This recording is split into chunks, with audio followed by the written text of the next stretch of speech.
കടത്തുകടക്കാൻ കടവത്ത് കാത്തുനിന്ന വിദ്യാർത്ഥികളെ കടത്തിൽ കയറ്റില്ല എന്ന് വാശി പിടിച്ച കടത്തുകാരന്റെ മുമ്പിൽ വിഷമിച്ചു നിന്ന വിദ്യാർത്ഥികൾക്ക് വേണ്ടി കടത്തുകാരന്റെ മുഖത്തിനു നേരെ വിരൽ ചൂണ്ടി നീതി നടപ്പിലാക്കിയ വിദ്യാർത്ഥി നേതാവ്.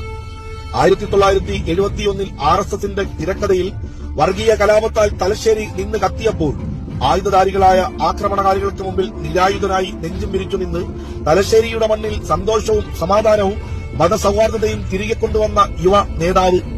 അടിയന്തരാവസ്ഥക്കാലത്ത് പോലീസ് തല്ലിച്ചതച്ചപ്പോൾ ചോരയിറ്റ് വീഴുന്ന കളറുമായി നിയമസഭാ മന്ദിരത്തിലേക്ക് കടന്നുവന്ന യുവ ജനപ്രതിനിധി.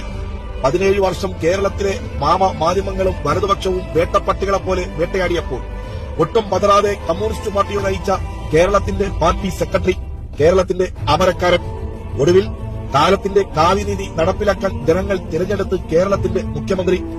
കൊറോണ എന്ന മഹാമാരിയുടെ മുമ്പിൽ ലോകം മുഴുവൻ പകച്ചു നിന്നപ്പോൾ പ്രകൃതിയുടെ താണ്ഡവമായി ഓക്കിയും നിപ്പയും 2 പ്രളയവും താണ്ഡവമാടിയപ്പോൾ തന്റെ നാടിനെ പിന്നോട്ട് നയിക്കില്ല എന്ന് വാശി പിടിച്ച ജനപ്രതിനിധി. പട്ടിണിയുടെയും പരിവട്ടത്തിന്റെയും തീച്ചൂളയിലൂടെ ജീവിച്ച് പട്ടിണിയുടെയും വിശപ്പിന്റെയും വേദന എന്തെന്നറിഞ്ഞ, കൊറോണ സമയത്ത് പോലും തെരുവ് നായ്ക്കൾ പോലും പട്ടിണി കിടക്കരുതെന്ന് മോഹിച്ച വർത്തമാനകാല ലോകത്തിലെ നീതിമാനായ കരുണാമയനായ ഭരണാധികാരി. സംഘപരിവാറിന്റെ മദ്യക്കുപ്പികൾക്ക് മുമ്പിലും കോഴിക്കാലുകൾക്ക് മുമ്പിലും നട്ടെല്ല് പണയം വെച്ച കേരളത്തിലെ മാധ്യമ കൂട്ടിക്കൊടുപ്പുകാരെയും കൂട്ടുപിടിച്ച് കേരളത്തിലെ വലതുപക്ഷങ്ങൾ ആരോപണങ്ങളും നുണപ്രചരണങ്ങളും കൊണ്ട് ആക്രമിച്ചപ്പോൾ ചിരിക്കേണ്ടവന്റെ മുമ്പിൽ ചിരിച്ചും കണിശക്കാരനാവേണ്ട മുമ്പിൽ കണിശക്കാരനായും തല ഉയർത്തേണ്ടവന്റെ മുമ്പിൽ തല ഉയർത്തി തല കുനിക്കേണ്ടവന്റെ മുമ്പിൽ പുഞ്ചിരിച്ചുകൊണ്ട് തല കുനിച്ചും കേരളത്തെ മുന്നോട്ട് നയിച്ച കേരളത്തിന്റെ പ്രിയപ്പെട്ട മുഖ്യമന്ത്രി.